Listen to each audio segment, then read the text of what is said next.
Welcome. I'm Jay Kahn, a state senator from Keene and District 10. I'm the chairman of the Commission to Study Telehealth Services, and the vice chair of the commission is Representative Bill Marsh.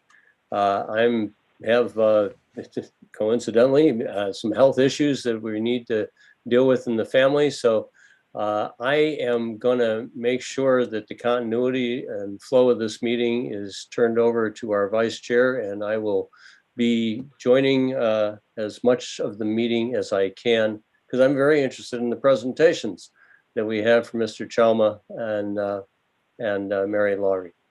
And so Bill will kick us off. Thank you, Bill. Thank you, Senator Kahn, and give our best wishes of all of us to your family. We hope that you get those things resolved quickly. Thank you. Welcome, everyone. Today, we are having a regular meeting of the Commission to Study Telehealth Services. Before we get started, I'm going to read through a checklist to ensure that the meeting that we are holding is in compliance with the Right to Know law.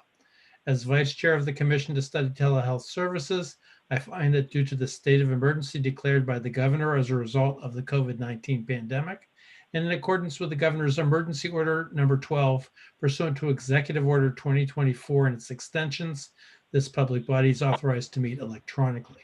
Please note that there is no physical location to observe and listen contemporaneously to this meeting, which was authorized pursuant to the Governor's Emergency Order. In accordance with the emergency order, I am confirming that we are providing public access to the meeting by telephone, with additional access possible by video and other electronic means. We are utilizing Zoom for this electronic meeting. All members of the committee and selected legislative staff have the ability to communicate contemporaneously in this meeting through this platform, and the public has access to contemporaneously watch and or listen to the meeting on Zoom or YouTube and via phone by following the directions and links provided on the General Court website. We've provided public notice of the necessary information for accessing the meeting in the Senate calendar. We are providing a mechanism for the public to alert the public body during the meeting if there are problems with access. If anyone has a problem, please email remotesenate, that's one word, remotesenate at leg.state.nh.us, or call 603-271-6931. In the event the public is unable to access the meeting, it will be adjourned and rescheduled. Please note that all votes taken during this meeting shall be done by a roll call vote. Finally, we'll start the meeting by taking a roll call of attendance. When each member states their presence, please also state where they are and if anyone else is in the room with you during this meeting, which is required under the Right to Know law. And I will begin. Senator Kahn, are you still with us? I believe not. I'm second. I'm Representative William Marsh. I'm the vice chair, and I'm currently at home alone in my home office in Brookfield. Representative Gary Woods. Yes, I'm Gary Woods. I'm here in Bow at my home. I'm in my study alone. Actually, my wife is just now leaving the house. She was here. Dr. Jonathan Ballard. I don't see him with us at this time. Tyler Brennan. Tyler Brennan. I am at my home in Nashua, and I'm alone unless my wife walks behind me in passing through. Thank you. Sabrina Dunlap. Hi, Sabrina Dunlap. I am alone in my home office in Hopkinton. Thank you. Mary Lowry. Mary Laurie, I'm here alone in my office at Dartmouth-Hitchcock Medical Center in Lebanon. Thank you. Bill Ryder. I don't see him right now. Patrick Ho. Dr. Patrick Ho. Hello, this is Patrick Ho. I'm at home in Lebanon and in my home office with my wife elsewhere in the home. Thank you. Ken Norton. Hi, my name is Susan Stearns, and I am here at Ken's request from NAMI, New Hampshire. I'm in my home office in Samberton. Currently, there is no one else in the house, but I do expect my other half to arrive. Welcome, Susan. Kim Mohan. This is Kim. I'm alone. However, my husband is in the house. Thank you. Rachel Chaddock. I don't see Rachel. And Scott Westover. Hi, Scott Westover. I am alone in my home office in Hopkinton. Very good. I believe we have a quorum. Yes, John. And it's Joan Talk. I'm here alone in my home office in Nottingham, and my husband's in another part of the house. Very good. Is there anybody else with us today who's not on the membership list that I had? I think that we're doing fine, particularly for patching this together on short notice. First order of business is the approval of the minutes. And Rachel, you're listed for that.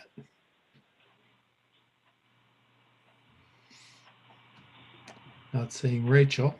My only issue with the minutes is that there's only one of me. I don't need to be excused from the meeting twice. Are there any other corrections to the minutes?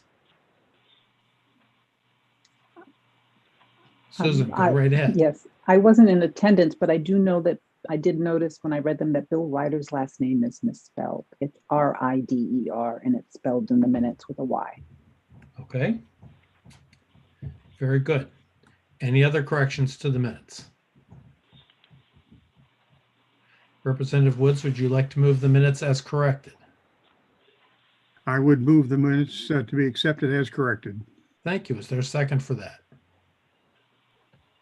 Second. Thank you. All right. I think we have to call the list because this is supposed to be by roll call. Representative Marsh votes yes. Representative Woods? Yes. Very good. Dr. Ballard is not here. Tyler Brannon? Yes. Very good. Sabrina Dunlap? Yes.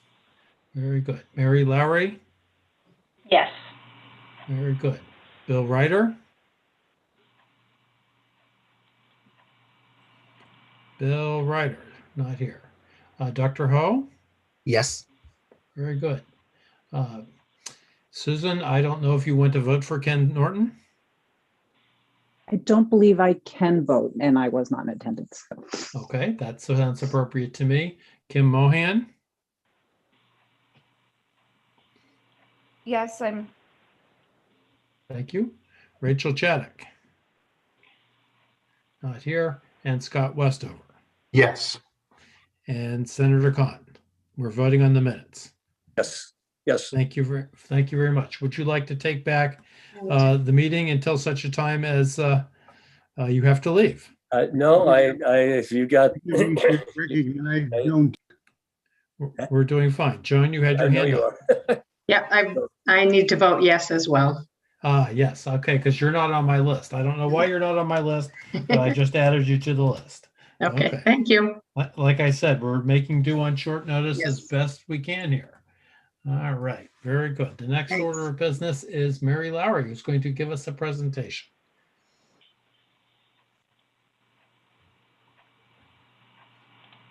If Mary, yeah, good. You're ready to go. Good. Is that okay? Are we ready to start? We're ready to start. I hope Andrew's not, I hope he's got time to stay with us. And I want to make sure again that everyone is seeing just one slide, not my presenter view. That's correct. That's great. Okay, great. Thank you. Thanks very much for the time to talk about telehealth in the age of COVID, the 2020 New Hampshire hospital experience. I can speak about Dartmouth-Hitchcock Medical Center and Dartmouth-Hitchcock Health, and also share some of the information that we learned from the New Hampshire Hospital Association survey.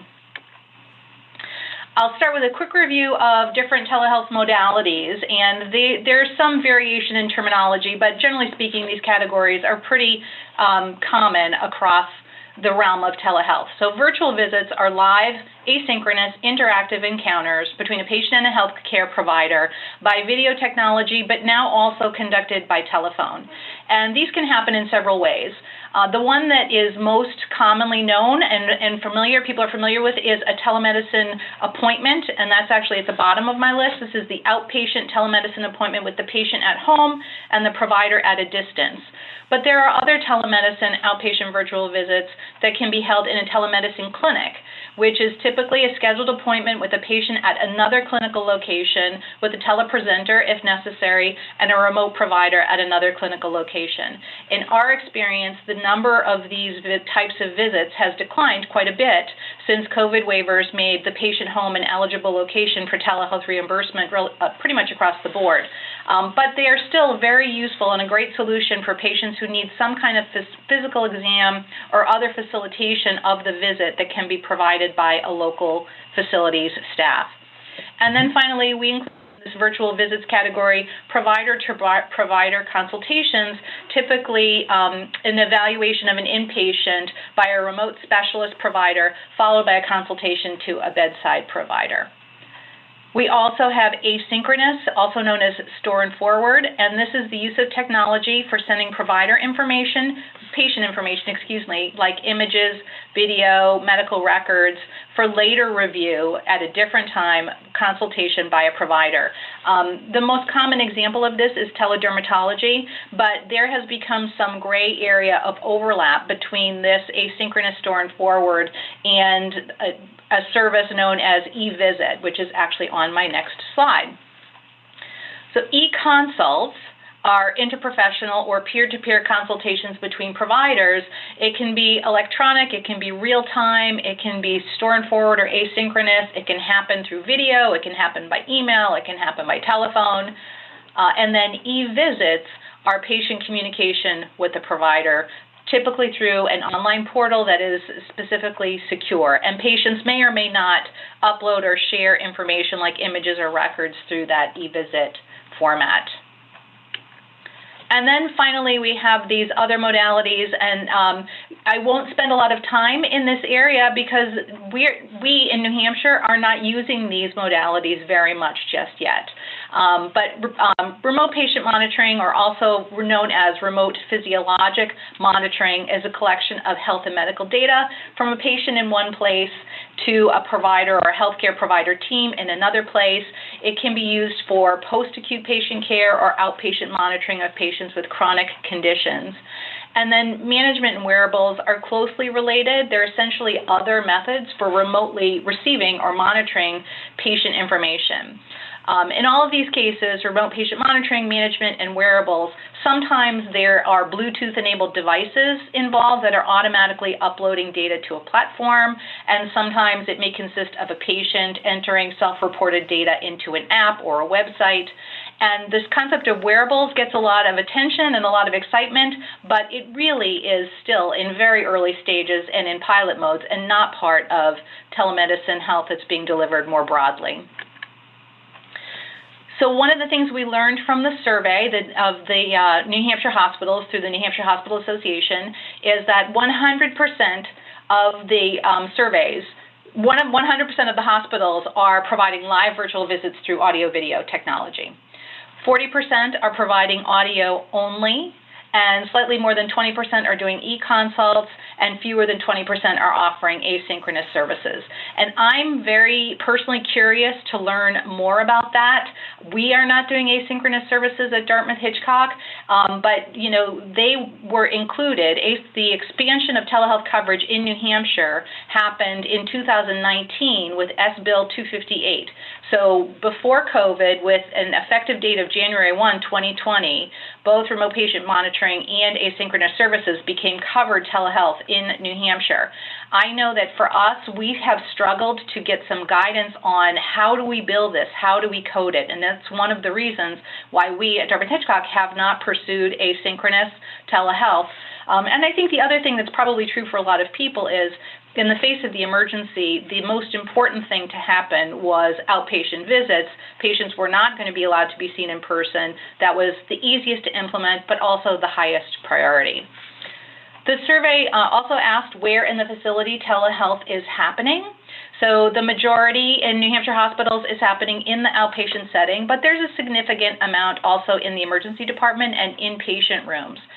Half of the hospitals reported that they're using telehealth both as a provider and a recipient of care, and I wager that it is as a recipient of care that those services are happening in the emergency department and inpatient rooms.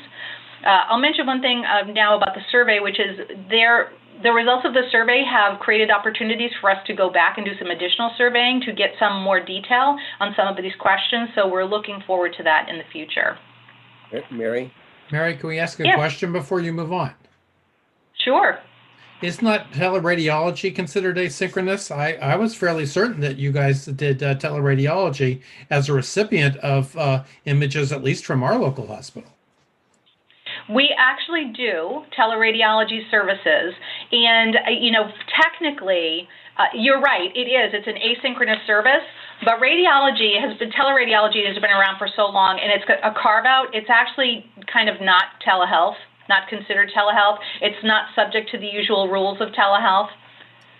So you are correct. It is an asynchronous modality, but I didn't think of it that way from a telehealth perspective. Representative Woods has a question. Yes. Another example of asynchronous is myself. I have a pacemaker, and it keeps my ticker going about 60% of the time. I download it to the office every 6 weeks, and then that's reviewed in an asynchronous manner.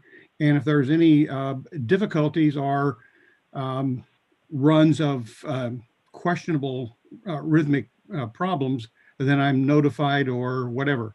So, and that's been going on for years. So the asynchronous part, I think, is probably well embedded. Yeah, I think that is, most people would consider that in the category of remote patient monitoring or management, that the data is being collected remotely and then uploaded and is reviewed later. But again, you're right, it's happening in an asynchronous fashion. There's a lot of gray and there is a lot of overlap in some of this terminology. And again, in the asynchronous space, I think that has contributed to some of the confusion around it. So, teledermatology is it's been around for a while, but when people have been delivering teledermatology services, it's been for fee-for-service patients paying out of their own pockets, because generally speaking, it wasn't a reimbursed service. And there aren't really any codes that are specific to that, but it's a really, really efficient way for dermatologists to see a lot of patients and, get patients who need to be seen more quickly in person through that process. So yeah, but to your point, Representative Woods, there is a lot of overlap kind of in these categories. Senator Khan has a question. Thank you, Representative.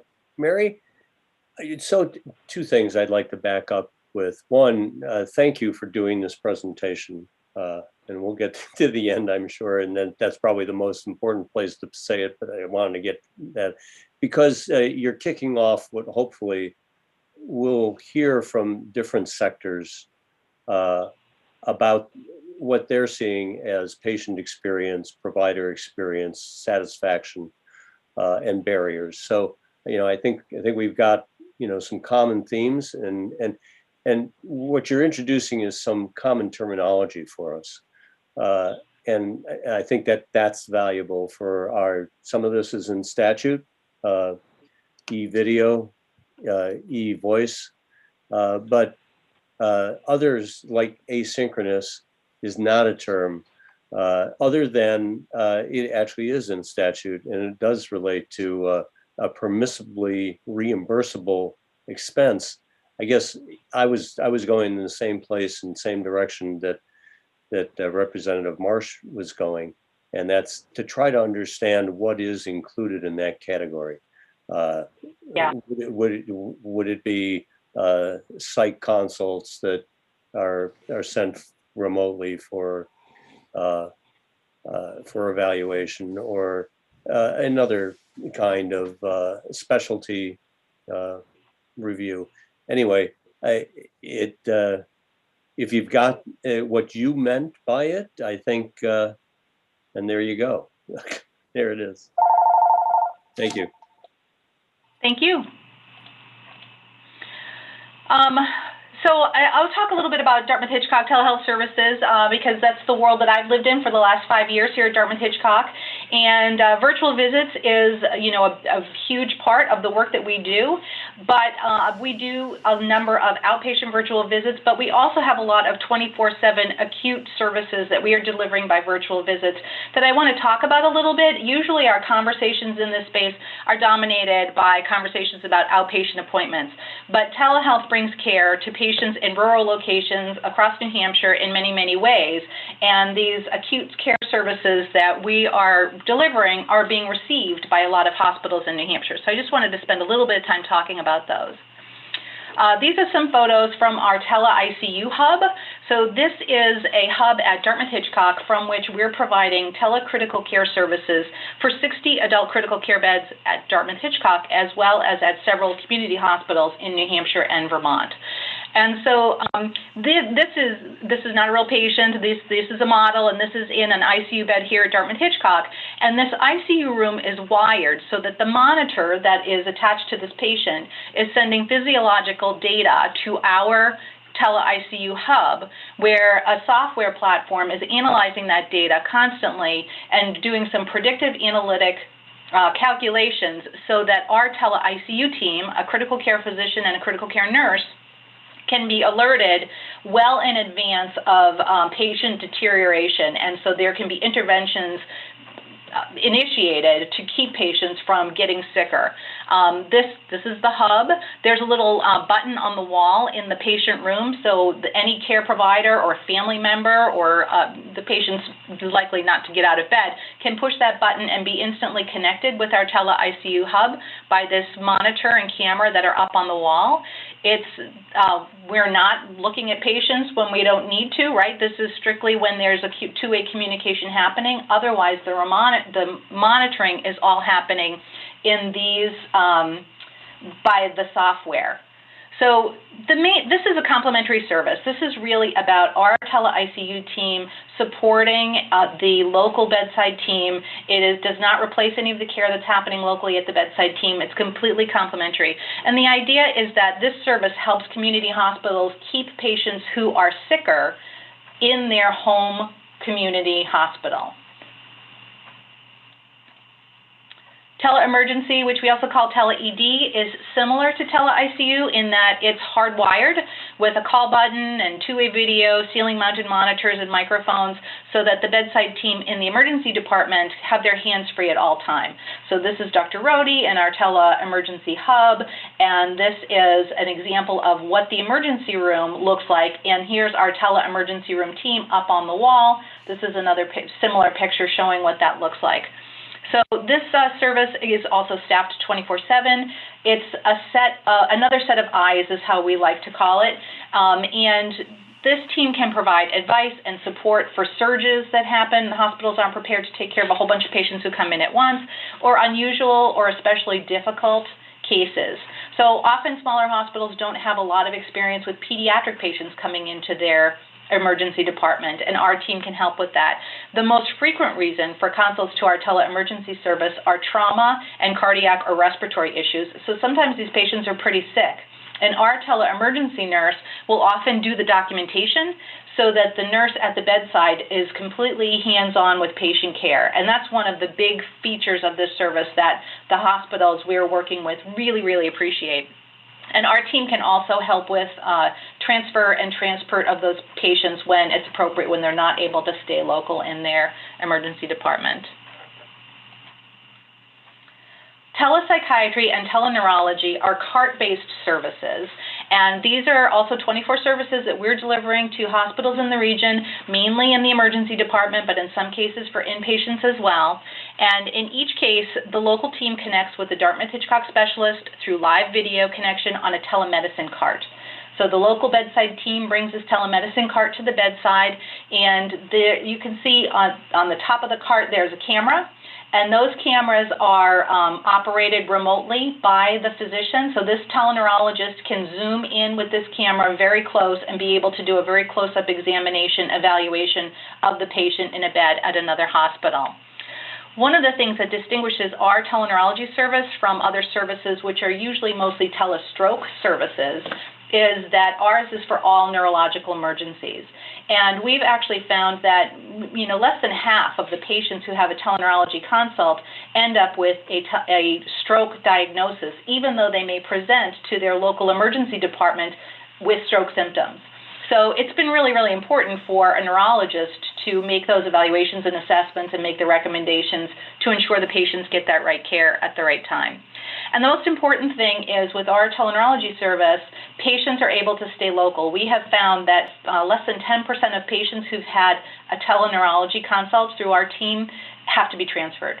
So the goals of all of these services are about keeping care local and being able to help patients stay in their local hospitals, help hospitals keep their patients. Our telepsychiatry service works in a similar way. Fortunately, our hospitals have resources available to them for mental health through community mental health providers and services, but often do not have a psychiatrist available, or just not available as often as they might need to be able to make medication recommendations in particular. So our emergency telepsychiatry service provides a physician 24/7 who can do medication recommendations and make timely treatment recommendations otherwise. And these may allow a patient to be discharged from the ED sooner than otherwise expected.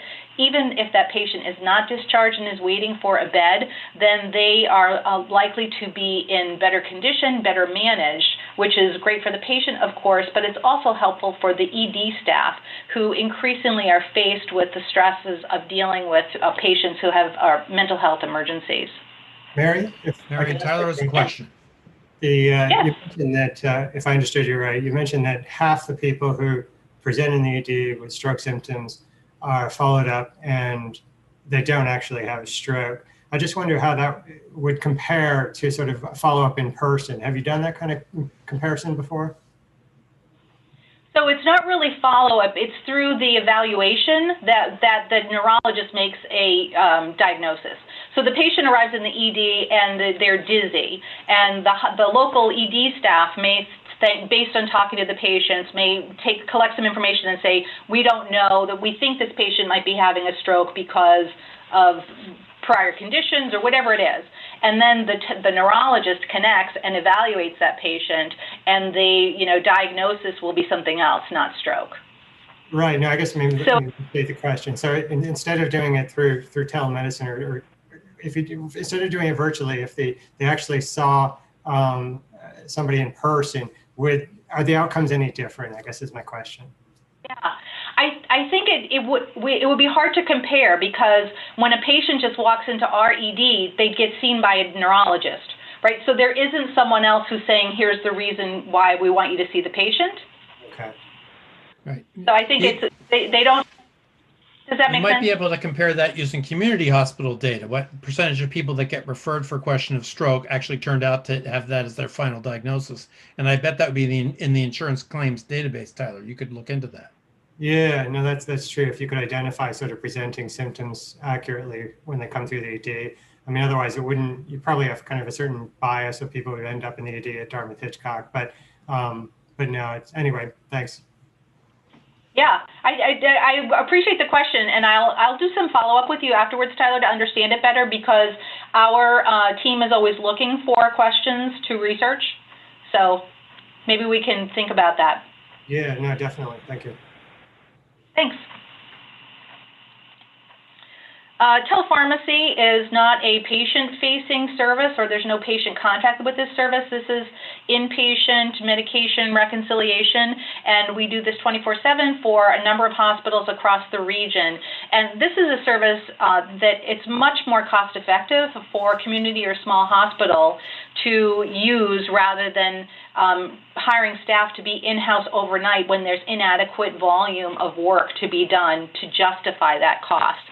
So in addition to overnight services, we provide daytime services for some hospitals so that their in-house pharmacists can focus on other tasks than medication reconciliation or order entry. There are a lot of regulatory and quality related tasks that need to be performed by pharmacists these days. And one of the things that has been so helpful to the community in our region from our telepharmacy service is that they can flex up and down very quickly in the event of a leave of absence or some other unplanned vacancy. One of the hospitals in our region said, it was a lifesaver because they had a couple of people who were both out without any advance warning, and we were able to step up the coverage hours and services so that they had no gaps in care. And I just put this picture of this field hospital in Boston that was opened last April for coronavirus patients as an example. So we were, Partners Healthcare reached out to us, and our team was able to mobilize in a week to be able to provide services for this field hospital, and we did that for the first couple of months of COVID. TeleICN is a 24/7 service that delivers a neonatologist by video, and for this particular service, the technology is an iPad on a stand. It has a smaller footprint and it's easier to maneuver. There are, often multiple providers around this little crib to be taking care of the babies, so we want to have flexibility and make sure there's enough room for people to do their work. And one of the things that makes us so happy about this service is about 2/3 of the babies, families who've had a TeleICN consult with our neonatologists have remained at the hospital. So, before we started delivering this service, there would be calls and the neonatologist would be on the phone all the time with these hospitals, and almost always the baby would come here to Dartmouth-Hitchcock to our NICU, and often we would send a team to go and get the baby to bring the baby back, and we'd find, that this was a wasted trip. This baby really could have stayed here in this local hospital. So it's been a real winner. In COVID-19, we leveraged our telehealth technology to do some things that we hadn't previously done, and that was to provide inpatient critical care and ED care remotely. So conducting consults, doing rounding, and teaching. We have in this picture, this is in the emergency department. This is an emergency room physician, and these are some students working with her. This is a neurology resident who's on this screen with Dr. Lukovitz. So all of these things could be conducted much more safely during COVID because we were trying to limit the number of people who would have to be in touch with patients who may or may not have been infected. And the other thing, especially in the early months of the COVID pandemic, we were trying very hard to preserve PPE. And then finally, just a couple of other things. This is another iPad coming into a patient room. This is a kid in Chad, and it's a little bit hard to see, but this got brought into a room on a robot. So this takes it even one step further, the protective measures, so that in the other instances, there might be a nurse who's bringing the iPad into the patient room, and that nurse is the only person who's being exposed to the patient and vice versa. In this case, we have the robot being delivered by robot, and no one even has to go into that space.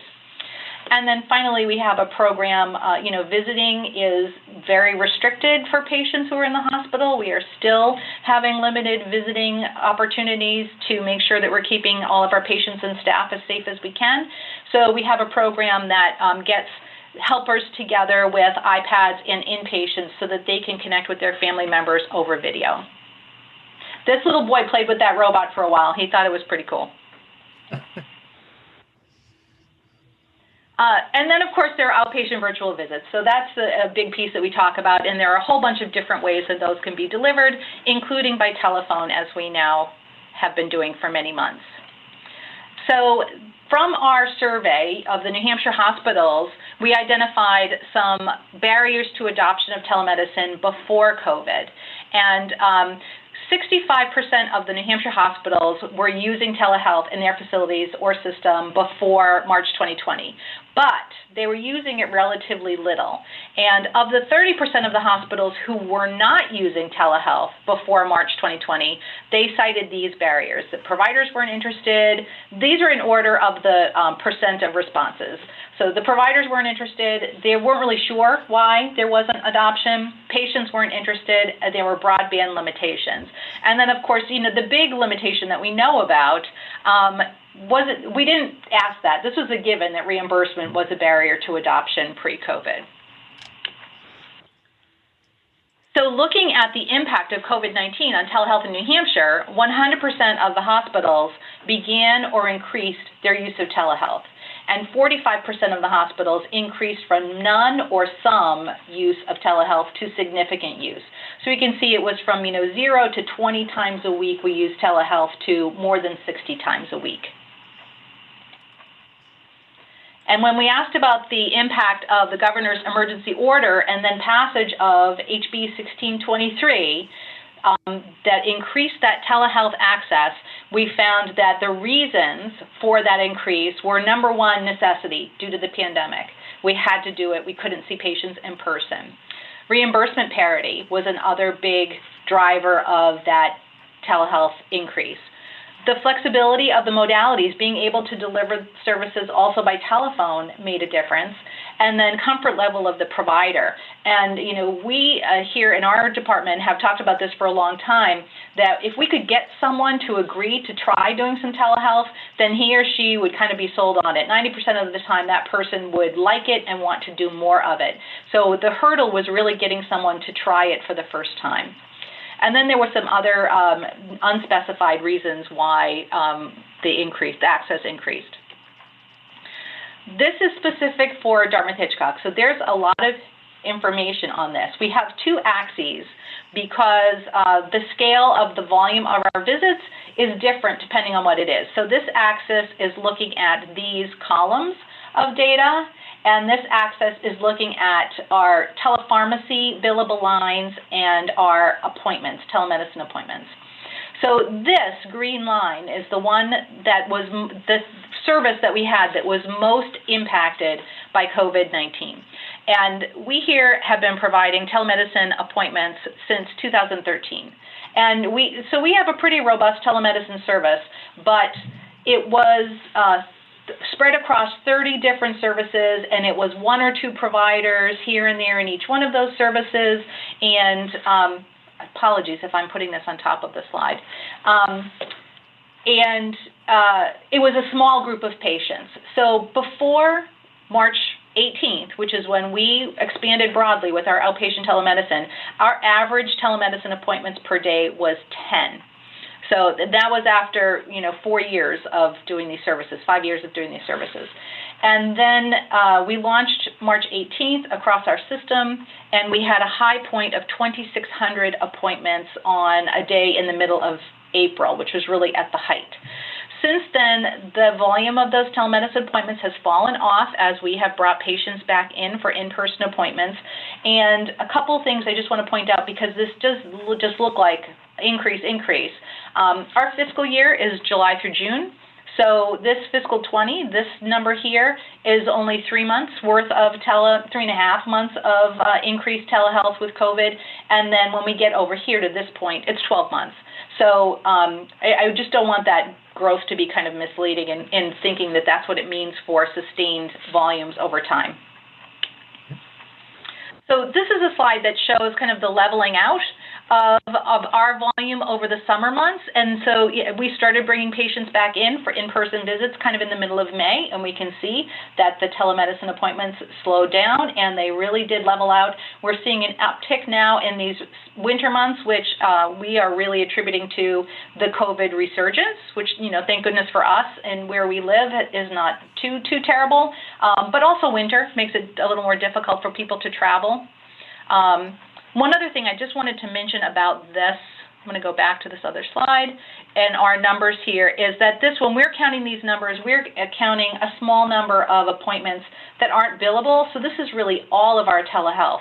Nurse visits, there's a lot that happens that isn't necessarily tied to a billable service, and we are delivering those things by telemedicine as well, and it has a positive impact for our patients. So the New Hampshire Business Review reported that telehealth is here to stay, and we found that New Hampshire hospitals felt the same way and also felt that it was a positive for patients. So these are some comments from the survey that came from the hospitals that, patients have definitely realized the benefits. This is an avenue to help keep patients connected with their providers, particularly where transportation is an issue or where there is limited access to providers. And, there was just a feeling that it's something that we need to maintain beyond the bounds of the pandemic as a useful tool in patient care. And can we add one other thing, Mary? Yes. I chair the Rare Disease Advisory Council, and the rare disease patients, this is a tremendous benefit because they get access to specialists that they may not otherwise have access to. Thank you. So here we have providers recognizing the positive experience for patients, and here we have patients talking about their positive experience.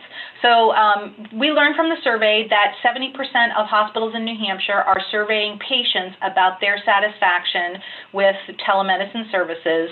We at Dartmouth-Hitchcock use the Press Ganey Outpatient Satisfaction Survey both for outpatient, in-person, and telemedicine appointments, and we have found that the ratings for telehealth are essentially equivalent to the ratings for the in-person appointments. And it's the comments that are very, very instructive. So I won't read all of these to you, but we see the same themes over and over. One is about the convenience and how it saves so much time for patients, particularly the drive time that people have to try to be seen. We had a patient who said, this is the first time I did it. I was nervous about it, but it worked great. Next time I'll be more comfortable. We have a patient who told us, I actually prefer having the telephone. And I think this is one of the things that we feel is important to consider in the ongoing conversation about audio-only services is, where does patient choice come into that question? People telling us that they want to continue it afterwards, and the point of not having to miss an appointment and have to wait a long time to get back in if something doesn't go right, like winter weather, I'm going to talk about that some more in just a minute, is really important. Now, I don't want to be misleading with this sampling of comments. Overwhelmingly, the majority of patients are very happy about telemedicine, but there are patients who say, I don't love it. Some patients say, I don't like it, I want to have an in-person visit. Some patients say, it's okay for the pandemic, but I can't wait to go back to having more in-person visits. Some people had issues with it because of technology problems, but most of the time those issues were resolved with converting to a phone call, and people were pretty happy with that. So overall, people are really happy with the service and looking forward to it continuing. And then we also wanted to talk about how it's a positive experience for providers.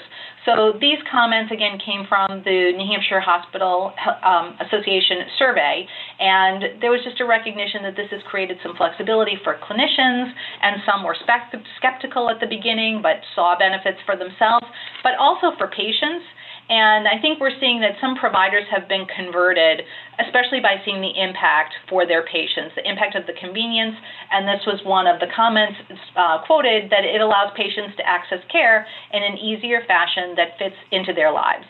And so this has given us an opportunity to learn how to do this healthcare in a way that can be better for patients going forward. We here at Dartmouth-Hitchcock did a survey of our providers last summer.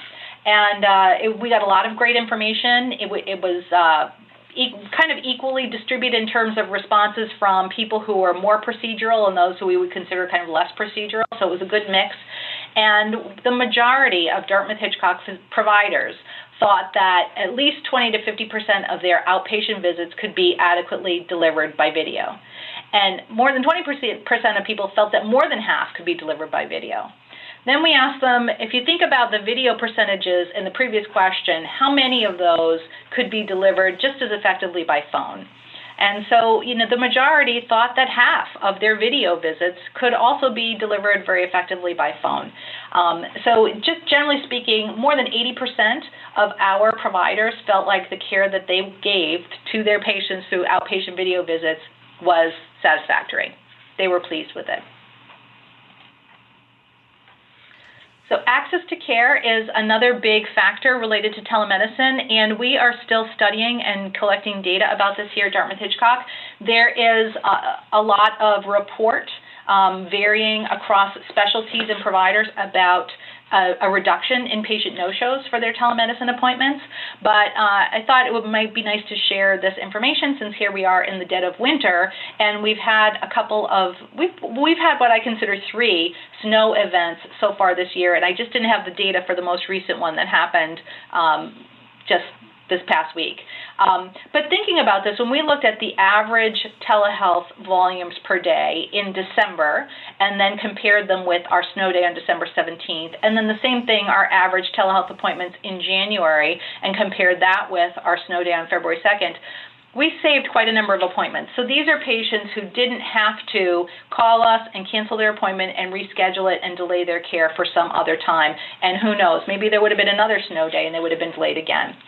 And just looking at this at a higher level, thinking about the winter months, same-day cancellations are often a measure of weather events and difficulty patients getting here because of weather. And we can see that this year compared to last year, our same-day cancellation rate is lower, even though in December we had a bigger weather event than we did in any of the days last year. There remain barriers to additional adoption of telehealth, and one category of those barriers that we learned from the survey is in the financial area. The cost of acquiring the necessary technology, whether it's hardware or software or platforms, and then, of course, reimbursement, and there are multiple issues in that reimbursement bucket. Parity, uncertainty, and inconsistency in coverage and reimbursement across payers. It makes it very difficult to operationalize those services if we don't know what to tell patients or we don't know who's going to pay for what. And the threat of loss of coverage for audio-only services is concerning. And there was another mention also about cross-state licensure costs, where we here in Dartmouth-Hitchcock, we're right on the border, and this certainly is a big issue for us. There are a lot of patients in our multiple areas who are over the border in Vermont, or over the border in Maine, or over the border in New Hampshire, and I know we're not alone in that. A couple of comments that came specifically to this question were that the coordination of telehealth visits is more difficult than face-to-face visits and should warrant the same reimbursement, and also that providers need to be reimbursed appropriately for their time. There's practice cost to providing the service. Patients still need to be scheduled, demographics updated, triage. There is still kind of virtual medical assistant rooming and medication reconciliations and those kinds of tasks that happen. And the other category of barriers to adoption of telehealth kind of fall in this technical range. Broadband and technology limitations. We all know that patients don't necessarily have equal access to the internet and technology across our region. And additionally, there can be a lack of comfort and familiarity with technology. There was mention about the challenge of integrating different applications with the medical record. And recently, there was a study published in the American Journal of Managed Care, which spoke to this very well, saying that internet access is necessary but not sufficient for use of video visits. So patients also have to have a video-enabled device, digital literacy, the ability to navigate telehealth platforms, and underserved and older patients often lack these. So these are all things that we all know and understand, but remain barriers to adoption of additional telehealth. So I understand that there is a plan to have a policy expert later in the year to address the group, but I thought I would do just a really quick review of the reimbursement legislative landscape if that is helpful. In state legislation, the trend is toward increasing coverage and reimbursement. So as one example, the number of states requiring payment parity increased from 10 in 2019 to 14 this year. So these are the trends that are happening in a positive way to improve reimbursement for telehealth legislatively. And then also for private payer telehealth coverage, there was a study done by the Center for Connected Health Policy that looked at the biggest payers and acknowledged that pretty much all of the health insurers offered plans with some type of telehealth product, and also expanded that very broadly in response to the COVID-19 challenge. But this was a temporary expansion, and those things, payment parity, cost sharing waivers, expanded services, have already started to go away. And this quote from this report was very interesting to me, that the early days, going back to pre-COVID days of telehealth reimbursement, showed us that low reimbursements disincentivize providers from offering telehealth, and that ultimately lowers access to telehealth services. And in the survey, we did learn that there are concerns at the hospital level about continuing to provide these services if they're not reimbursed. Medicaid legislations are going in the same way. This is a different report, but also from the Center for Connected Health Policy, called out that 5 states have added a permanent allowance for audio-only health care. All of the states now reimburse for live video telehealth in their Medicaid programs, and there continues to be a trend away from the previous Medicare constraints that Medicaid programs often followed. So the trend is to eliminate geographic or originating site restrictions, and 27 states now specifically reimburse for services to patients in their homes through their Medicaid programs. So that's also good news. And then, my gosh, there's so much happening on the federal legislative front. I was in a webinar yesterday with the American Telemedicine Association, and they showed a list of 23 acts on their list of priorities, and that was as of December 31st. Some of them are relatively narrow and specific in scope, but there are a few that more broadly affect telemedicine coverage, and those are listed here, but there are many, many more. The ones that are the best, from my point of view, when I say the best, I think of how many patients can be positively impacted. Eliminate the geographic and originating site restrictions, and essentially extend the waivers and the expansion that we have enjoyed underneath COVID, and also gives the HHS Secretary authority to make decisions about services that may be allowed or providers who may be eligible to give those services. One of the things I heard yesterday at this meeting is that, we understand that the public health emergency at the federal level, it will be extended through the end of 2021, and it will kind of be renewed in 90-day chunks. And while that's good because it will help us to maintain the services in the status quo for a longer period of time for our patients, it does kind of take the heat off the Congress for passing legislation, so it may take longer for some of these bills to make their way through Congress. And that's all of my stuff. There was a lot of information, and I know I talk quickly, so please feel free to ask any questions. Thank you, Mary. That was wonderful. Do we have questions for Mary? This is Tyler. I've got a question. I'm having trouble with my hand going up and down. I seem to keep losing where it is, so I apologize for that. But Mary, one of the things we've talked about in the commission is just anything that would compare kind of use of services between in-person and telemedicine. And one of the classic examples is, if you have a virtual visit, what's the likelihood you're going to follow up with in person versus if you had an in-person visit? But other things might be actual outcomes or even prescribing patterns, such as the percentage of the time that a virtual visit ends up with an antibiotic versus the percentage of the time that an in-person visit ends up with an antibiotic. So I guess the question is, have you done any comparisons like that that would provide insight about how essentially the practice in medicine is different when the visits are virtual? Yeah, we haven't. I mean, there are all kinds of little projects that are going on within our clinical services, and I am aware of, as an example, a study that's specifically looking at oncology services and what happened with patients who had telehealth appointments versus those who didn't have telehealth appointments. I think some of the things that I think it hadn't occurred to us to think about the antibiotics question because often that's in the realm of direct-to-consumer virtual urgent care, and so I think we don't have any reason to believe that our doctors or our providers would do anything different with their patients by telehealth than they would do in person. But we would look potentially at a comparison between if our patients went to some outside vendor for a virtual urgent care appointment, what happens with prescribing in that case as compared to what we would do with our own patients. But yeah, it's figuring out how to get at the outcome stuff is hard, and trying to understand. I believe there are some studies that are happening to try to look at what is the impact of patients who could not have their services delivered by telehealth and had to come in person. But I think the short answer to that is that over the last year, we've done a really good job of understanding and determining which patients are appropriate for telemedicine. And one of the things we're doing is building that logic into our scheduling system with decision trees and things like that, so that the schedulers who are talking to patients will have a better sense of knowing what kinds of things are clinically appropriate for the patient to have a telemedicine appointment. How about data on cost savings by avoiding transportation costs, because that DART transporting the infants is hugely expensive.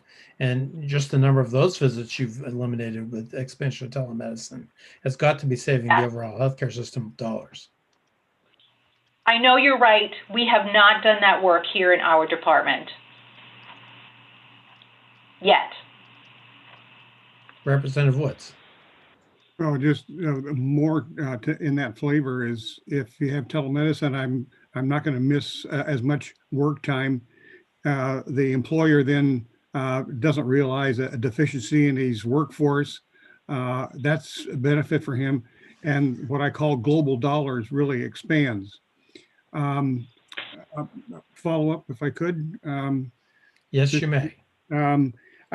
Is there any effort to what I call go to, and it maybe not be the right term, augmented telemedicine? And I'll give you an example. A friend of mine is also a hand surgeon, runs for Texas 480 sites in prisons by mobile units with a nurse practitioner at the site, but they do EKGs, wound checks. I mean, all this just like an office visit, but he's at Baylor and monitors these by telemedicine, but is actually on an active process. And I call it augmented. Is there an effort in that direction as well? So you mentioned prisons, and we do have some physicians who are delivering services to prisoners in New Hampshire.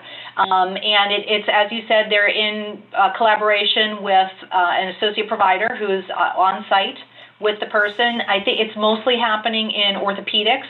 That's been the place where we've started with it. Yeah. So it has only been in the realm of kind of outpatient visits, specialty visits at this point, but I don't see any reason why that couldn't expand further in future.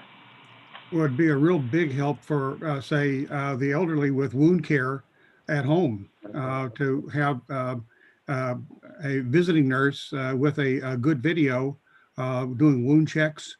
And save a tremendous amount of travel time, office time, et cetera. Yeah, I am not an expert in this space, but I know there's someone who may be not here today on this group who is. And my understanding is that there are still some reimbursement limitations in that home health, telehealth care space, which is why it hasn't taken off more. Okay. John, you had your hand up earlier and I didn't recognize you. Did you have a question? You're good. Okay. Any other questions for Mary before we move along? Go ahead, Representative Woods. Sorry. Going back to your TeleICU, is there any effort to move from the monitoring mode for telemedicine? They currently, as I understand it, a flag goes up or a bell goes off or whatever. But is there any move to say a person with oxygen, and if their oxygen level gets further lowered, then it can automatically through another protocol change that automatically for going from just monitoring to an actually active interface platform? Yeah, we do not have that yet. I have not heard of that functionality coming, but yeah, you're exactly right. It's those kind of physiological flags and alerts are what are having the TeleICU team, who, because they're watching a screen and getting these alerts, can keep an eye on many, many more patients than even a very robustly staffed ICU service can do. Now, the next step is AI with the platform interface. Yes. Yeah. Welcome back to Senator Khan. Yeah, thank you, Vice Chairman. Mary, that was great, and we all have a copy of it now. It was distributed. Thank you. You mentioned some of the dialogue that's happening around Medicaid. Is there some around Medicare as well? It's one of the, if I think about Mr. Jousma's or transitioning over to his side of the conversation, that's a place where we don't have the data necessarily to have this. We can't get to the claims database there, but so I am curious as to, have you had the similar kinds of reimbursement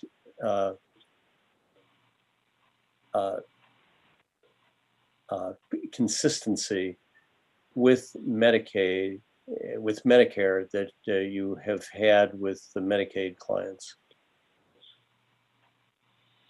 Well, see, so it's been great during these waiver periods because it's been expanded so much. And, you know, I hate to say this out loud, but if I had my wish, if only one thing could be preserved from the Medicare expansion, I would hope it to be that the patient's home is an eligible site, because that's just been such a huge thing to be able to deliver care to patients at home.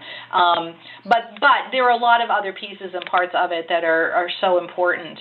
And I think, you know, the other, I hope I'm not going to repeat myself right now, but the other thing that we heard yesterday in this American Telemedicine Association policy webinar about the federal legislation and the fact that the PHE is going to be extended through the end of the year, and so Congress will probably not, you know, be super speedy to do anything legislatively, is that another option that seems to be on the table is, absent legislation, some kind of continuation of the current expansion for a year or two beyond the end of the emergency, to provide some additional time for study to do the kind of work at the federal level that this group wants to do in New Hampshire. So it's not necessarily the same as having legislation that updates the very antiquated Social Security laws, but it could be the next best thing. That's one of our concerns, is when the 1135 waiver goes away. Right. Yes. So it shouldn't go away. Now it's preserved now until the end of the year. So that's the good news. And is there that limitation for home health monitoring with Medicare that we don't have in New Hampshire? So I won't pretend to answer. Sorry, I was going to try, but I won't, because I don't know the answer. But I'm happy to try to research and find out. I don't have good expertise in the home health realm. Sorry. Oh, okay.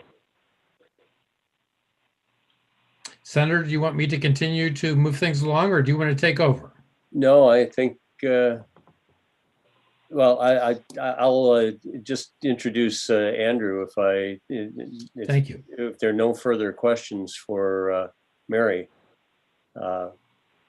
Again, oh, no, there is. Representative Woods. Just a quick sidebar, and you may not be working with this directly, but the issue comes up about private. Are there any difficulties with privacy problems as well as documentation issues? Because as we know, with Medicare and Medicaid, you get chart reviews and so forth, and the issue of documenting a audio only. Are you running into difficulties in that regard? We're not seeing that at all. So, you know, even though there was, in the expansion, there was allowances of using platforms that don't necessarily meet the letter of the law previously for HIPAA compliance, but we are still using our HIPAA compliant tools, and that's our intention to continue to do that. And, you know, I mean, I'm working in a large system, right? We're very fortunate that we have a robust electronic medical record, and we're able to do all kinds of things to build and reinforce the documentation tools so that we are checking all of the appropriate boxes for information to get on claims. But so we are not seeing those issues. The private, to expand it to the private physician and small groups is going to be, it may be a problem. Yes. Great. All right. So, no other questions, Mary. Your points about participating in the federal conversations. if you notice and observe a federal policy specialist who stands out and want to suggest somebody for the commission to invite sometime like over the summer, you know, maybe when the deck starts to clear a little bit in Washington, that'd be helpful to the commission, I think. Great. Thank you. Thanks for the time. Well, no, thanks Thank for you. the time you put into the presentation. That's excellent. And I know others contributed to that too, so please pass along our appreciation. You will. And you set a high bar for the next few. Yeah, I want to back out after that. I think Mary covered it. Yeah, she did a good job. What a great presentation. You're not off the hook though, Bill. So Andrew, we wanted to follow up with the data that we received at the last meeting from Jonathan Ballard. I know you had a hand in that, and it was helpful to see and understand what is in the claims database, and we had questions about the claims database that will. And I understand you were going to be present one way or the other to help us understand what is there and what is accessible, and then thank you for updating us with more claims data so that we're more current, at least up to just a quarter away through October. So that's helpful to see as well. So thank you. Welcome. Thank you. I thought I'd reflect a little on Mary's presentation, which is excellent, you know, and what we see and what Tyler sees, you know, when we look at the data is kind of an echo of what really is going on.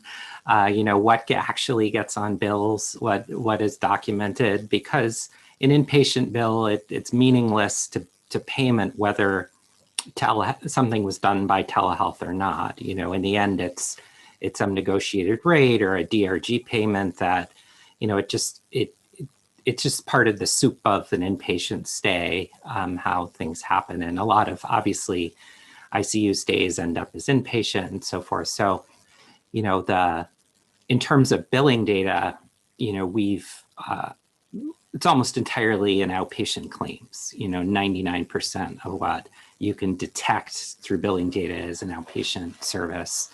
You know, it could be more, but it's almost like if the billing people at Dartmouth Hitch don't like go through the extra step that doesn't pay them a penny more to put it on the claim, you won't be able to see it on the claim. So that I think that's important to think about, that there are things that we can detect. So you know, if someone has done the bill correctly in a telemedicine visit for behavioral health, you know, with a therapist, that will show up 100% of the time, but, you know, other things may not, just because it's not really advantageous to even indicate it on a claim.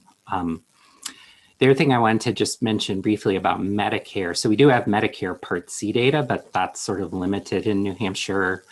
But the larger chunk of the part would be the Part B data. We're expecting that first chunk of it that covers the COVID period to have that in a couple of months. So once we have that, we'll try and run some similar reports just to see. But I expect the exact same thing, you know, sort of a lot of that happen. But you know, the people on Medicare typically are getting a lot different mix of services than the people on Medicaid and commercial insurance, just because they're, you know, older. So there's probably less of an impact on the behavioral health side. So that's that. And the other thing I think was interesting was mentioning transportation. So with Medicaid, you know, Medicaid in New Hampshire and most states, and Scott knows this all too well, you know, pays for transportation for anybody who needs to get to an appointment. And as Scott, again, knows all too well, it's like expensive. You know, there are people who every time they go to the doctor, there's a cab ride that Medicaid, you know, Medicaid pays for, and one of the MCOs pays for. So, you know, that's something to really think about in the long run of cost is for the state. You know, and obviously all the personal improvements and things too. So I'm curious about all the things Mary was talking about with outpatient, on the outpatient side, about patient reaction. And in the currently right now, in, you know, we do the managed care programs, do a satisfaction survey, a patient experience survey, and we added in a couple short questions around telehealth to see what people have thought about that. So we'll see, we should see results from that in May or June.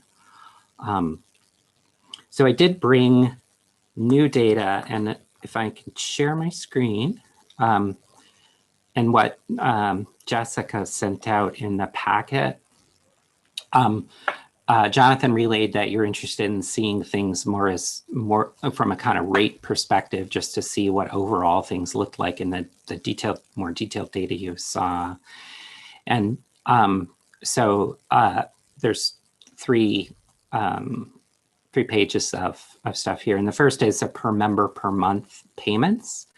So, and obviously, you know, this would track the services delivered as well. But, you know, are these expensive payments or not? And they're, because they're outpatient payments, they're not, you know, even if someone is getting multiple payments a month, it's not going to add up to that much.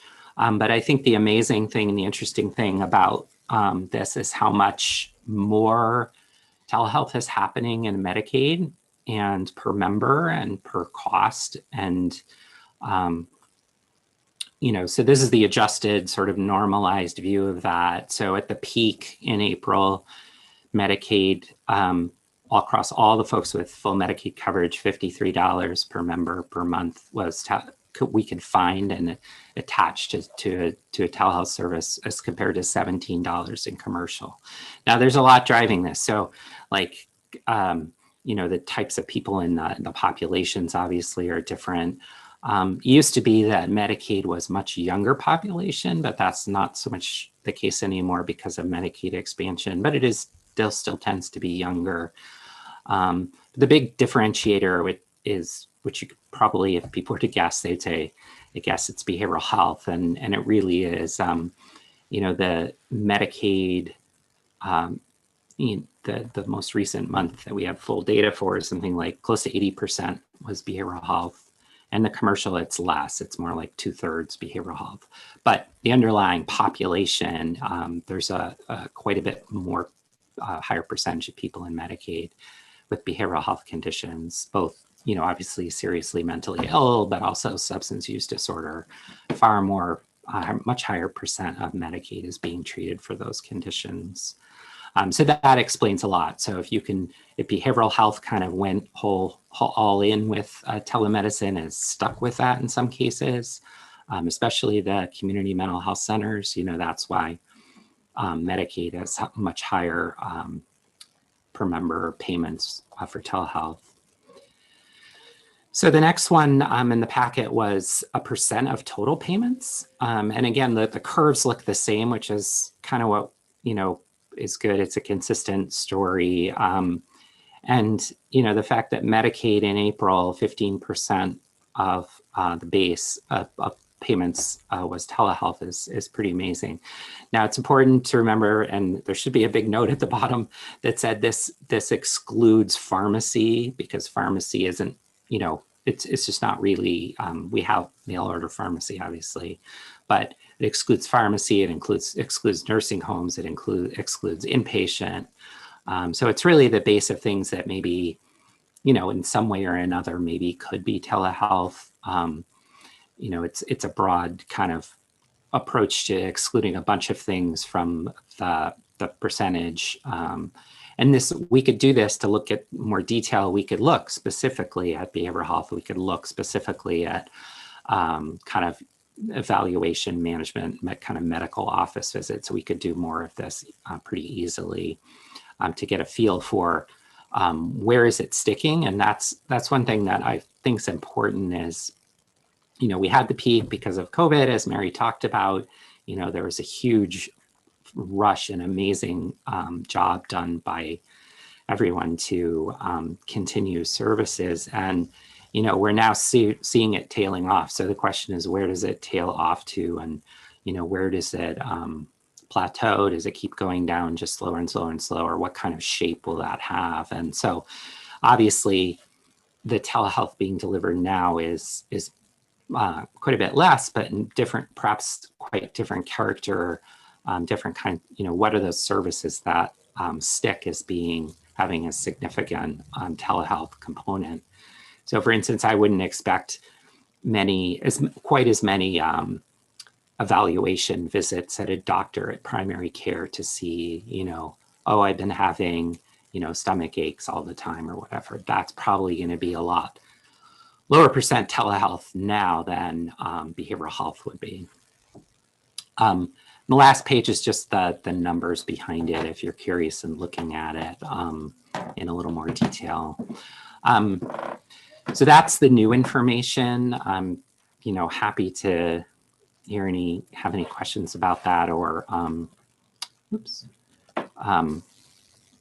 anything else around the claims data and what we can do with it and what we can, you know, not do with it. And we will update this, you know, as we get additional quarters, additional months of data, as, you know, the committee wants Dr. Ballard or myself come back with more. Thank you, Andrew. I don't know if you would know this, or perhaps Scott does, but do you have data on the costs for transportation for visits? You may see that actually declines as the telehealth rose and now is coming back up again, or not. I think that'd be very interesting to us. Yeah, and we do have reporting on that from the plans. The cost is a little tricky because some of the costs have been kind of per member costs, not per trip costs. But I don't know, Scott, you have any, like, for your plan, have you seen anything? I'd be very curious. I was just making a note to that same effect, Andrew. I think that'd be something good to come back with and share with the group and see what our trends have been over the same time. See if there's that same kind of curve in the non-emergency medical transportation costs. Be happy to do that. Thank you. And it'd be interesting to see, because some of those transportation costs are large, there may actually be a net savings because of it. That would be truly interesting to find out. Any other questions about the data? Okay, I'm not seeing any. Actually, Bill. Go ahead, Senator. Thank you. Andrew, we saw in the claims database a breakdown of data into certain categories. And Mary, I'm wondering as well from the data that you presented, is that a valuable breakdown for looking at the payer breakdown? You said that it's possible because of the differences in the population groups that's why we're seeing the vast differences in the rates. Yeah, and I do think, Senator, I think that is really key and important, because at least in the data we have, and again, you know, that's what was billed. The vast majority is normal services that are being delivered, you know, through audio or video audio, kind of, which is indicated on a claim with a modifier code. So it's saying 45-minute psychotherapy visit, and then there's an additional thing which says telehealth, and that's almost all of it. There's very little of this billing for, or at least meaningful, you know, dollars or billing for the kind of the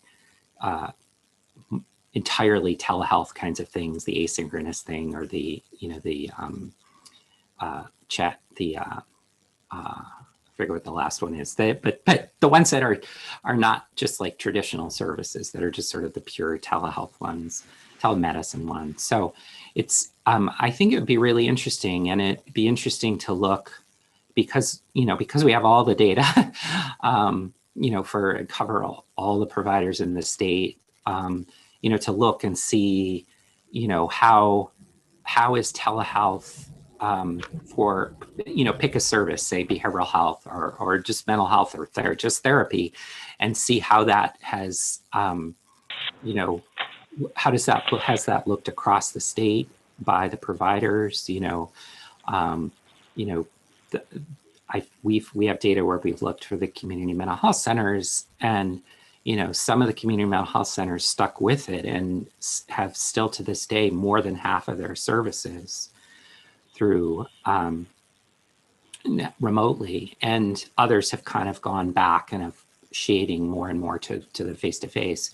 So I think providers themselves are making decisions about where to go with some of these services, but and that's where we're seeing, probably we'll see a decline in use of like physical health office visits has probably declined quite a bit more than behavioral health.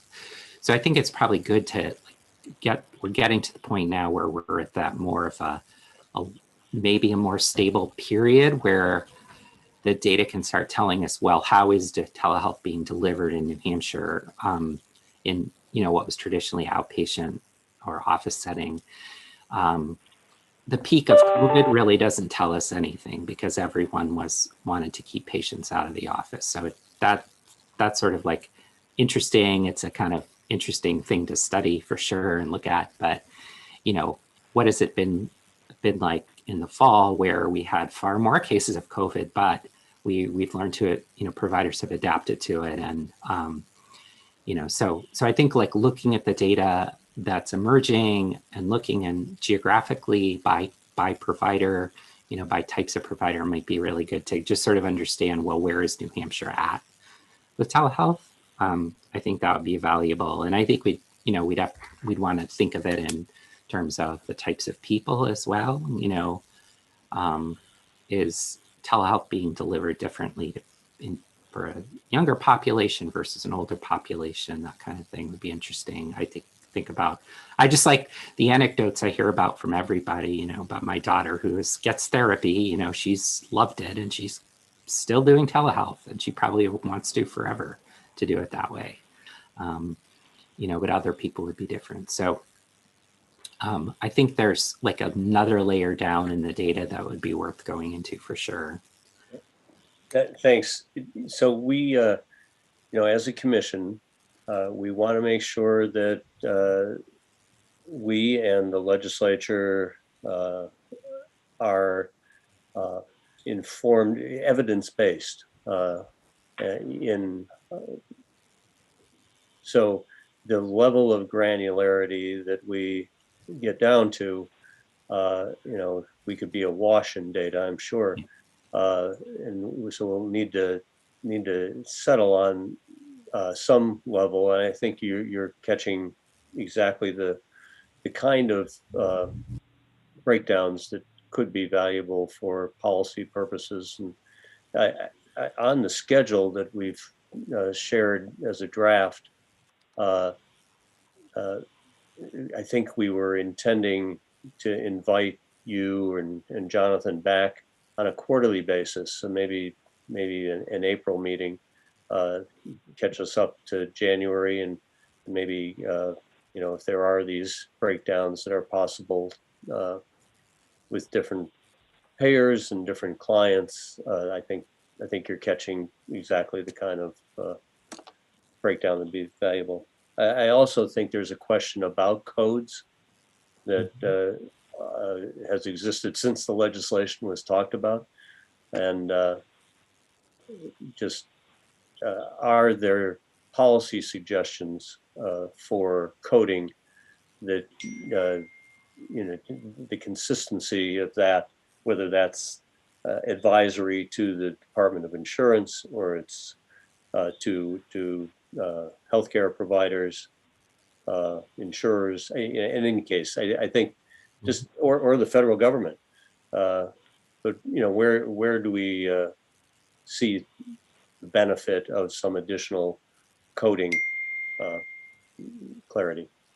And I think that's important. If the real story is services that could be delivered in the office or could be delivered through a video chat kind of thing, and if there's no payment difference between the two, then that modifier they put on the claim, the provider puts on the claim, is simply, you know, they're documenting things correctly for the claim, but it doesn't affect, you know, they're not getting paid more for telehealth. There's no incentive for marking it on the claim. So there's a risk, and we've seen this elsewhere, where unless, you know, and it's, you know, the billing clerks and things and the coders want to do a good job, but, you know, they do have to be, it is something where probably in New Hampshire right now, there are providers who are doing it who don't know they should be putting the modifier on it, I'm sure, because it just doesn't affect payment. So I think that that's probably important. You know, if it's so interesting, the shape of telehealth, and Mary would agree, and all of you would agree, like it's really changed. If we were having this meeting 2 years ago, we'd talk about using telehealth to serve areas, you know, that are geographically isolated, where there's a provider shortage, that kind of thing. But right now it's like there are providers, patients in Concord going to a provider through telehealth in Concord, you know, so because it's just more convenient for everyone. And that's a different kind of telehealth than what originally it was supposed to be about. So that coding becomes really extra important because it otherwise we just really have no idea whether it's going on or not. Mary, you had a question. I was just going to add that one of the things that we learned in the survey is that there are some services that are being delivered that aren't being billed for, right? So not everyone's billing for everything because again, we don't know how to do it. So some of this confusion around what is the appropriate coding and what kind of modifiers should people be using, I think absolutely is out there. Thank you for that. Bill Ryder, you're next. Thank you, Dr. Marsh. I just want to point out that, put a thought in the back of people's minds, because when I listened to Mary's tremendous presentation, it was extremely compelling. It really resonates with my beliefs about the power of telemedicine. And when I heard your comments, Dr. Marsh, and Dr. Woods' comments about some of the things that it could be done in the home care setting, that's really exciting. And what it could be done in terms of a prison setting or a jail setting, that's really terrific, because we know that in some cases the care that those folks get is there's barriers to really good care. And the fact that you could bring a specialist in from a place like Dartmouth to a small little town on the back road and help somebody, that's just awesome. But I can't help to have in the back of my mind that probably everybody on this screen, if they were getting healthcare and they felt like they needed an in-person service because they felt it wasn't in their own best interest to have it done through a telemedicine visit, that you would push and get in and get seen. My fear is that how do we protect the people who have some barriers, and the provider is sort of feeling and settling on, you know, this is good enough, and there isn't the effort to bring the person in.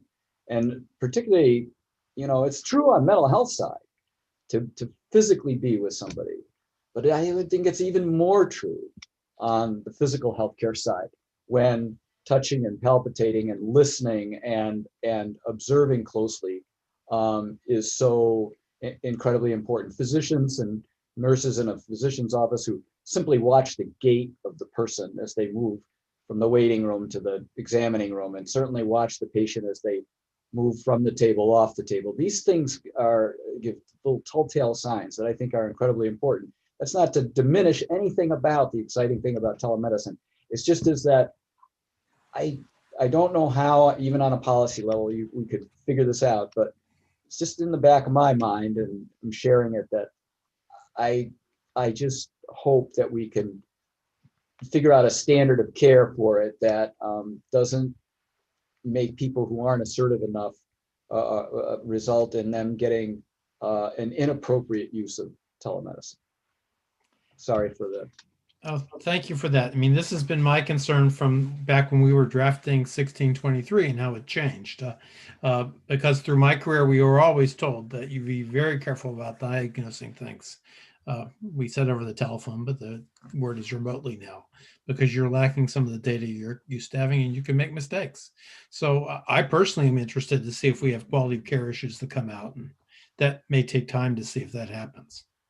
Some of the insurers may be able to tell us that. Yeah, I mean, I think it all, you know, it's one of these things where I see it kind of going in both directions, because I can see where missed appointments and people who put off care because of the barriers, they have troubling outcomes. And yet, you know, like you said, Dr. Marsh, you know, you want to have the full capability to do a good medical intervention that helps the person along. So to me, I sort of see, you know, and even in behavioral health, I mean, I run a mental health center, and I worry.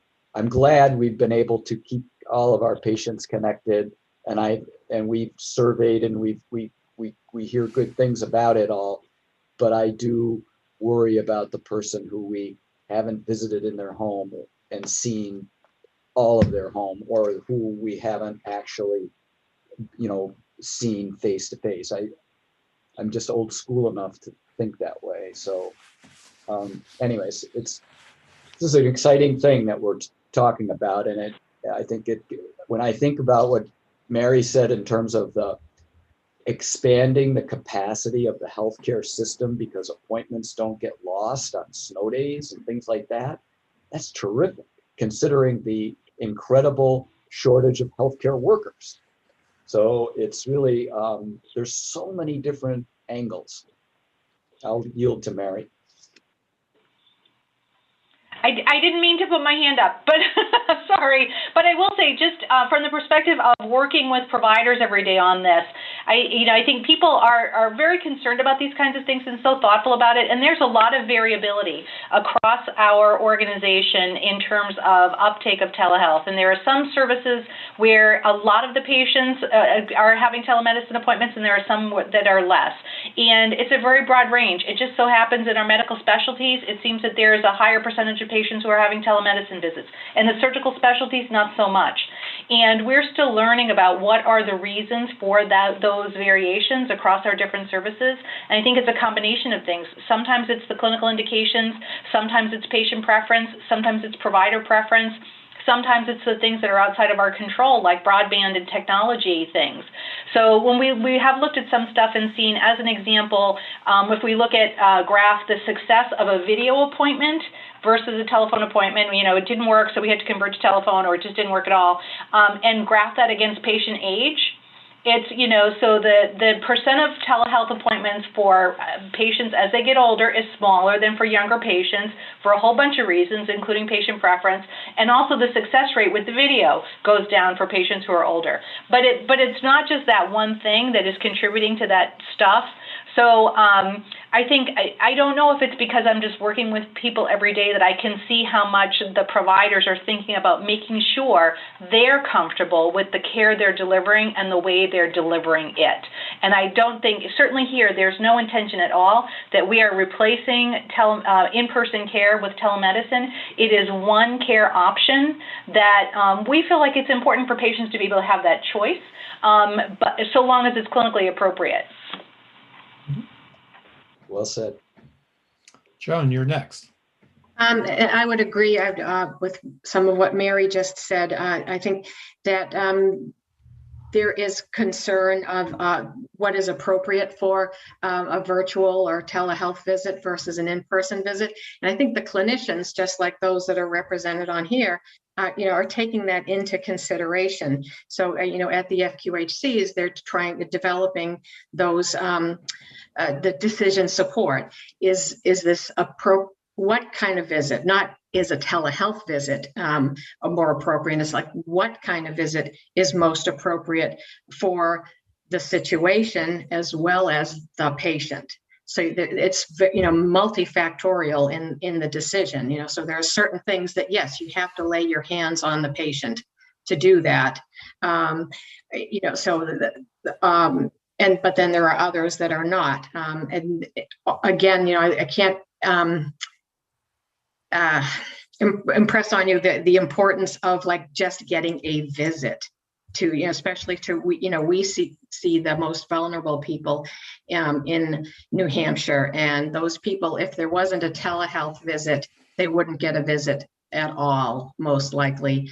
I think that they're working on things like how often for someone who has uncontrolled diabetes do they need to be seen? Do they need, right now, you know, it could be every 3 months. If they're really out of control, it could be every month. You know, could some of those visits, every other visit, be a telehealth visit versus an in-person visit? Because otherwise the patient's just not going to show up and you're not going to get the visit at all. I think we haven't talked at all about remote patient monitoring, which Mary did mention. I think part of it is because of the lack of reimbursement, but we do have FQHC that is working on doing remote patient monitoring for their patients, for the patient's safety and for better monitoring of the patient's care to keep them from getting a lot sicker and keeping them out of the hospital. Thank you there. Anyone else? Well, I think that Senator Khan wants us to keep moving along, and Representative Woods and I do have another meeting at 3 o'clock. So we wanted to look at the schedule. And Mary just, I'm sorry, Joan just sort of teed up the question that I expect by April, hopefully you'd be able to dive in a little bit further with home health care issues and what the FQHCs are able to deliver, the types of services. Yes.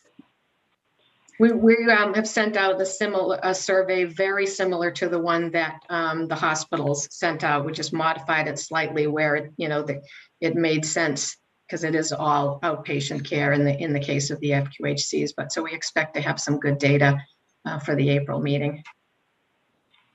Good. One thing I wanted to say about the schedule, we currently have House Bill 602 sitting before HHS and Elderly Affairs, and Representative Woods and I are going to have to deal with that. At this point in time, I believe that the people are leaning towards retaining it, mostly due to the fact that we don't know what's happened to the 1135 waivers after the end of the year, and we might need an interim vehicle. And I look at the schedule and I see that by next fall, when we will be getting to retain bills, we'll actually have some reasonable information and maybe have more clarity as to what's happening to Medicare. So I'm suspecting that's what's going to happen with that, but it has not yet come to a vote.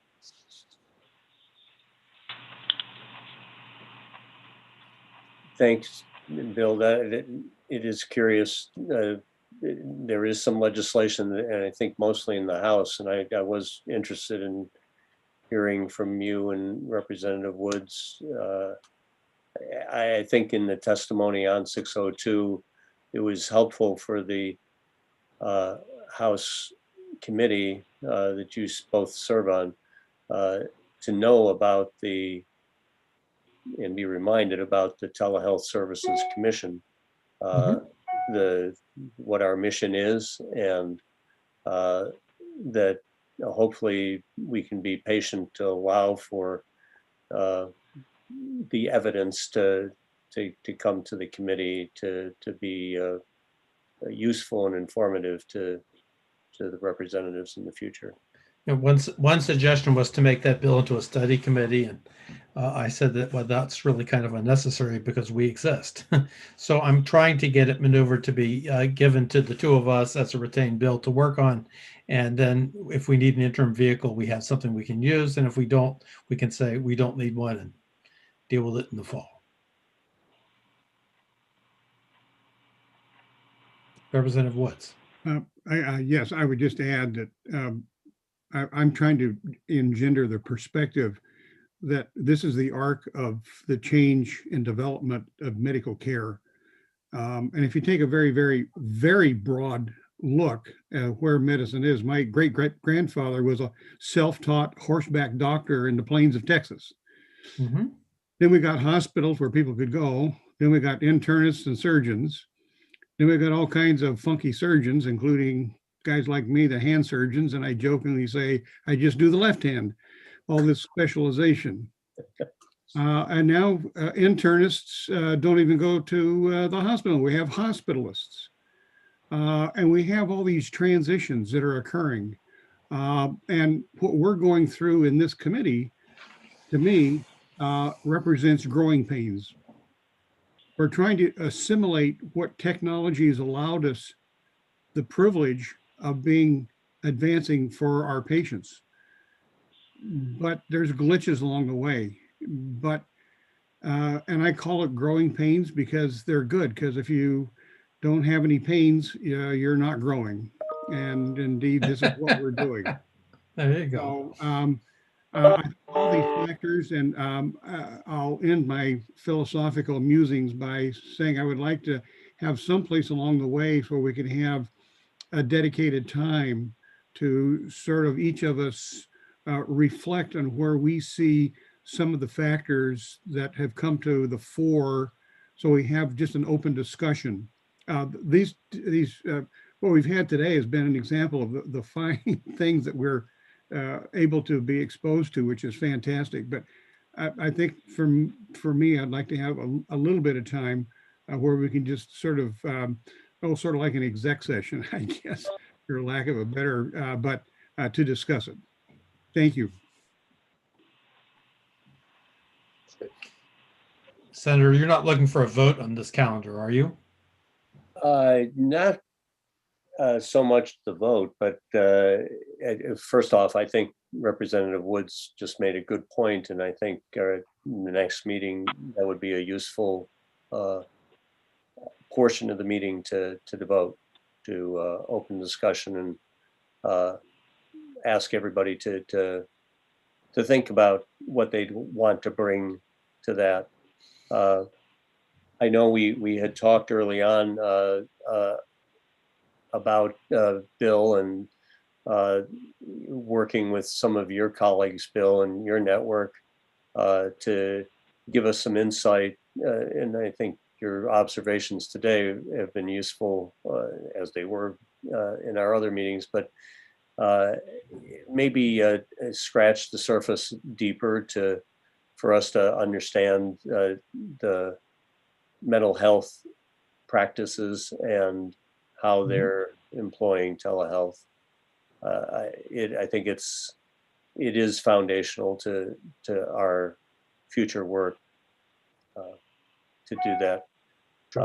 So if that's possible in the next meeting, I think that really gives us a very full agenda. We won't be turning to